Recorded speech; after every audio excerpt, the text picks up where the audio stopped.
ವೀಕ್ಷಕರೇ ನಮಸ್ಕಾರ. 3-0 ಅಂತರದಿಂದ ಸರಣಿ ಗೆದ್ದಿತು ಟೀಮ್ ಇಂಡಿಯಾ ತಂಡ. ಇನ್ನು ವೀಕ್ಷಕರೇ, ಬಳಿಕ ಈ ಬಗ್ಗೆ ಮಾತನಾಡಿದ ಪಾಕ್ ದಿಗ್ಗಜರು ಸ್ಫೋಟಕ ಹೇಳಿಕೆಗಳನ್ನು ಕೊಟ್ಟಿದ್ದಾರೆ.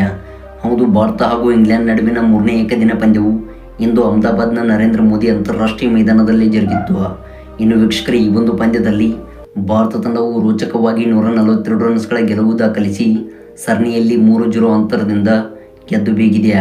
ಇನ್ನು ವೀಕ್ಷಕರೇ, ಈ ಒಂದು ಸರಣಿಯನ್ನು ಗೆದ್ದ ಬಳಿಕ ಪಾಕ್ ದಿಗ್ಗಜರು ನೀಡಿದಂಥ ಸ್ಫೋಟಕ ಹೇಳಿಕೆಗಳನ್ನು ನೀವು ಕೇಳಿದರೆ ನಿಜವಾಗಲೂ ಶಾಕ್ ಆಗುತ್ತೀರಾ.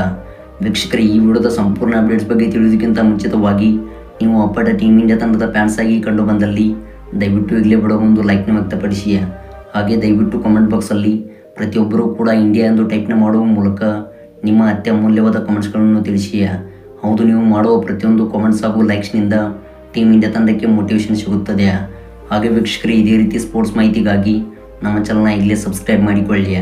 ವೀಕ್ಷಕರೇ, ಇಂದು ಭಾರತ ಹಾಗೂ ಇಂಗ್ಲೆಂಡ್ ತಂಡವು ಕೊನೆಯ ಏಕದಿನ ಪಂದ್ಯದಲ್ಲಿ ಮುಖಾಮುಖಿಯಾಗಿದ್ದವು. ಇನ್ನು ವೀಕ್ಷಕರೇ, ಈ ಒಂದು ಪಂದ್ಯದಲ್ಲಿ ಟಾಸ್ ಗೆದ್ದಂಥ ಇಂಗ್ಲೆಂಡ್ ತಂಡವು ಮೊದಲು ಬೌಲಿಂಗ್ ಆಯ್ದುಕೊಂಡಿತ್ತು. ಇನ್ನು ವೀಕ್ಷಕರೇ, ಬ್ಯಾಟ್ ಮಾಡಿದ ಟೀಮ್ ಇಂಡಿಯಾ ತಂಡವು 50 ಓವರ್ಸ್ಗಳಿಗೆ 356 ರನ್ಸ್ ಕಲೆ ಹಾಕುವ ಮೂಲಕ ಇಂಗ್ಲೆಂಡ್ ತಂಡಕ್ಕೆ ಬೃಹತ್ ಮೊತ್ತದ ಟಾರ್ಗೆಟ್ ಕೊಟ್ಟಿತ್ತು.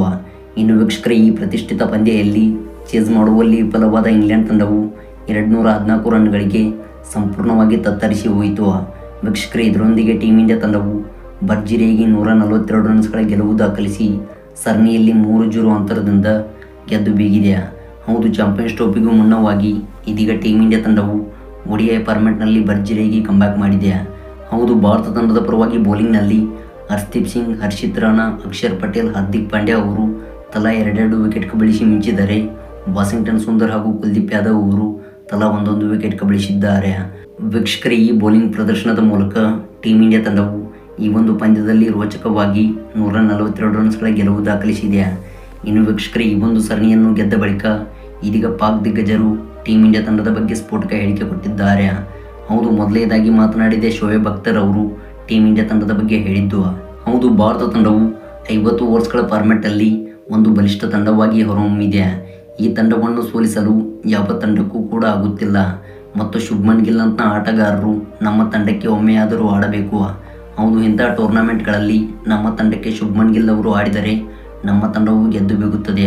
ಹೌದು, 50 ಓವರ್ಸ್ಗಳ ಫಾರ್ಮ್ಯಾಟಲ್ಲಿ ಟೀಮ್ ಇಂಡಿಯಾ ತಂಡವು ಬಲಿಷ್ಠವಾಗಿ ಕಾಣುತ್ತಿದೆ. ಹೌದು, ಬ್ಯಾಟಿಂಗ್ ವಿಭಾಗದಲ್ಲಿ ರೋಹಿತ್ ಶರ್ಮಾ, ವಿರಾಟ್ ಕೊಹ್ಲಿ, ಶುಭ್ಮನ್ ಗಿಲ್, ಶ್ರೇಯಸ್ ಅಯ್ಯರ್, KL ರಾಹುಲ್ ಈ ಬಲಿಷ್ಠ ಆಟಗಾರರು ಉತ್ತಮವಾಗಿ ಆಡುತ್ತಿದ್ದಾರೆ ಮತ್ತು ಮುಂಬರುವಂಥ ಟೂರ್ನಮೆಂಟ್ಗಳಲ್ಲಿ ಈ ಬ್ಯಾಟ್ಸ್ಮನ್ಗಳು ಕಂಟಕವಾಗಲಿದ್ದಾರೆ. ಹಾಗೆ ಗಿಲ್ ಅವರು ನಮ್ಮ ತಂಡಕ್ಕೆ ಒಮ್ಮೆ ಆಡಬೇಕೆಂದು ಶೋಯಬ್ ಅಖ್ತರ್ ಅವರು ಸ್ಫೋಟಕ ಹೇಳಿಕೆ ಕೊಟ್ಟರು. ಇನ್ನು ವೀಕ್ಷಕರೇ, ಬಳಿಕ ಮಾತನಾಡಿದ ವಾಸಿಂ ಅಕ್ರಮ್ ಅವರು ಹೇಳಿದ್ದು, ಇಷ್ಟು ಬಲಿಷ್ಠ ತಂಡವನ್ನು ನಾನು ನೋಡಿಲ್ಲ. ಹೌದು, ODI ಫಾರ್ಮ್ಯಾಟ್ಗಳಲ್ಲಿ ಬಲಿಷ್ಠವಾಗಿ ಕಾಣುತ್ತಿರುವ ತಂಡವು ಇದೇ ಒಂದು ತಂಡ. ಹೌದು, ರೋಹಿತ್ ಶರ್ಮಾ ಅವರ ನೇತೃತ್ವದಲ್ಲಿ ಈ ತಂಡವನ್ನು ಚಾಂಪಿಯನ್ಸ್ ಟ್ರೋಫಿಯಲ್ಲಿ ಸೋಲಿಸಲು ಅಷ್ಟು ಸುಲಭದ ಮಾತಲ್ಲವೆಂದು ವಾಸಿಂ ಅಕ್ರಮ್ ಅವರು ಸ್ಫೋಟಕ ಹೇಳಿಕೆ ಕೊಟ್ಟರು.